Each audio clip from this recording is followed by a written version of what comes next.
राजनीति में wild card entry के शॉर्टकट के बारे में आपको बताने वाली हूं। ये वो शॉर्टकट है जो आंदोलन की सीमा रेखा को लांघकर सियासत का दामन थाम लेता है। कुश्ती के दंगल के दो दिग्गज पहलवान आज राजनीति के अखाड़े में उतर गए। विनेश फोगाट और बजरंग पूनिया ने कांग्रेस का दामन थाम लिया। राजनीति की पिच पर उतरने से पहले दोनों पहलवानों ने नौकरी छोड़ी, लेकिन पहलवानों के राजनीतिक दंगल में उतरने पर सियासत के सुर आखिर इतने तल्ख क्यों हैं, ये आपको बताते हैं। इंटरनेशनल कुश्ती में हुनर का लोहा मनवाने वाले देश के दो पहलवान विनेश फोगाट और बजरंग पूनिया ने हरियाणा चुनाव से ठीक पहले कांग्रेस की बाजुओं को मजबूत करने का फैसला कर लिया है।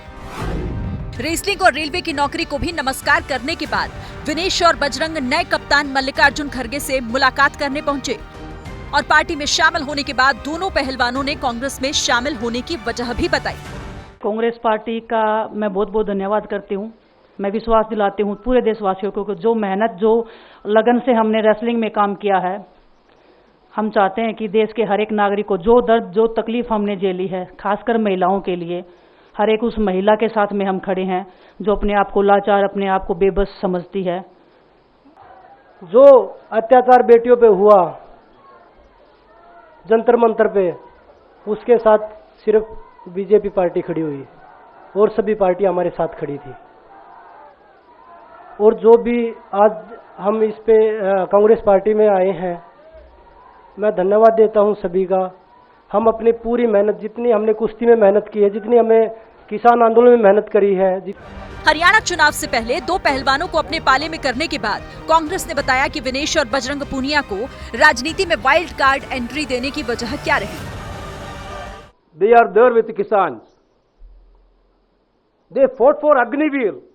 That's why Indian National Congress is very proud to accept them in this party. After resigning, she got a WhatsApp message from railway authorities. Printed their photo along with the Rahul Gandhi ji, leader of opposition of this country. Is it a crime to stand with the leader of opposition of this country? The country will be with these two players, entire country. सियासी अखाड़े में पांव रखने के बाद अब हरियाणा के ये दोनों पहलवान चुनावी दंगल में दाव लगाने को तैयार हैं। लेकिन विनेश और बजरंग दोनों के लिए ये पॉलिटिकल डेब्यू इतना आसान भी नहीं होने वाला, क्योंकि राजनीति के रिंग में विनेश और बजरंग के दो सीनियर 5 साल पहले पटखनी खाकर साइडलाइन हो चुके हैं। रेसलिंग फेडरेशन के अध्यक्ष ब्रजभूषण शरण सिंह और दोनों पहलवानों की अदावत तो जग जाहिर है। अब सवाल यहां पर यह उठता है कि क्या विनेश और बजरंग का वो आंदोलन राजनीति के लिए था? इसके लिए मैं आपको आंदोलन करो और नेता बनो का राजनीति शास्त्र समझाऊंगी। आंदोलन से जो राजनीति में आते हैं वो समाज बदलने का दावा करते हैं, फिर जनता को ना उम्मीद कर उसी राजनीति में समा जाते हैं। सियासतदान भी इस खेल को अच्छे से समझते हैं और इसीलिए कहा जा रहा है कि विनेश ने पहले ब्रजभूषण से खेल किया, अब राहुल से मेल कर लिया। आखिर मुंह में आंदोलन और बगल में राजनीति के मायने क्या हैं, देखिए।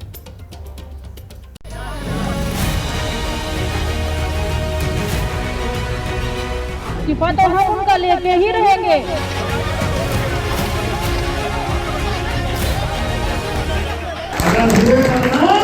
तो नाम भी होगा।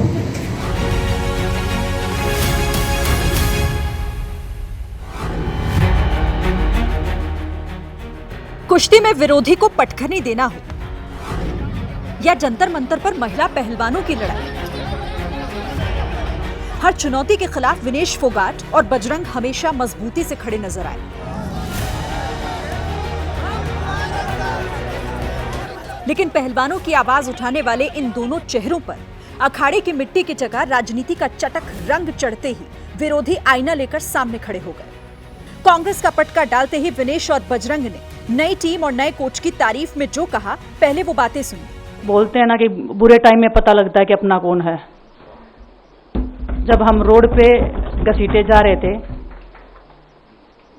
तो छोड़ के बीजेपी को, देश में जितनी भी पार्टियां हैं वो हमारे साथ में थी, हमारे दर्द को समझ पा रही थी, हमारे आंसुओं को समझ पा रही थी। मैं बहुत प्राउड फील कर रही हूँ कि मैं एक ऐसी पार्टी में, एक ऐसी विचारधारा में हूँ जो महिलाओं के साथ हो रहा अन्याय और उनके साथ बुरे बर्ताव के खिलाफ खड़ी है। हमने तो बीजेपी के जो सांसद थी, जितनी भी महिला सांसद थी, उनके घर पे लेटर दिया था, वो फिर भी उन बच्चियों के साथ नहीं खड़े हो पाए।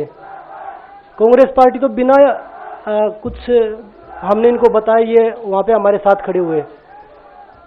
तो देश की बेटियों की जो आवाज उठाई उसका भुगतान हम कर रहे हैं। सवाल उठ रहे हैं कि क्या पहलवानों के नाम पर बजरंग और विनेश ने बीजेपी के पूर्व सांसद ब्रजभूषण शरण सिंह के खिलाफ जो आंदोलन छेड़ा था, उसकी नींव पूरी तरह राजनीतिक थी। ब्रजभूषण बोल रहे हैं कि उनके खिलाफ यौन उत्पीड़न के आरोप साजिश है, जिसकी स्क्रिप्ट हरियाणा कांग्रेस के नेताओं ने तैयार की थी।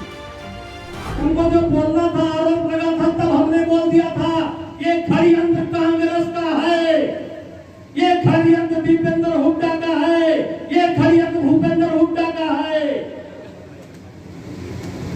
मैंने बोल दिया था, आज देश बोल रहा है।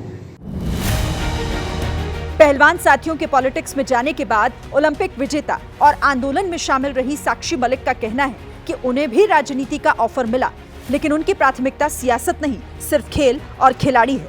ये उनका व्यक्तिगत फैसला है, पर्सनल चॉइस है उनकी। मैं हमेशा से रेसलिंग के लिए सोचती आई हूँ, रेसलिंग के हित में काम करती आई हूँ और हमेशा करती रहूंगी। मेरे पास भी ऑफर आए बड़े, लेकिन मुझे यूँ था कि मैं जिस चीज से जुड़ी हूँ, जो मैंने एक अच्छी शुरुआत की है, मैं उसको पूरा लास्ट तक लेकर जाऊं। हालांकि आंदोलन के सवाल पर विनेश फोगाट और बजरंग पूनिया अब भी यही कह रहे हैं कि महिला पहलवानों के लिए उनकी लड़ाई आगे भी जारी रहेगी, लेकिन दोनों ये बात मानने को तैयार नहीं कि सियासत में उनकी एंट्री ने पहलवानों के आंदोलन पर पॉलिटिकल लेबल लगा दिया है। देखिए, सियासत अपनी जगह है, लेकिन आंदोलन का अंतिम सत्य सियासत का अखाड़ा होता है। 70 के दशक में जेपी आंदोलन हुआ। उस आंदोलन से नीतीश कुमार, लालू यादव और रामविलास पासवान जैसे नेता पैदा हुए। अगर हाल की बात करें तो आम आदमी पार्टी भी आंदोलन के गर्भ से ही पैदा हुई थी।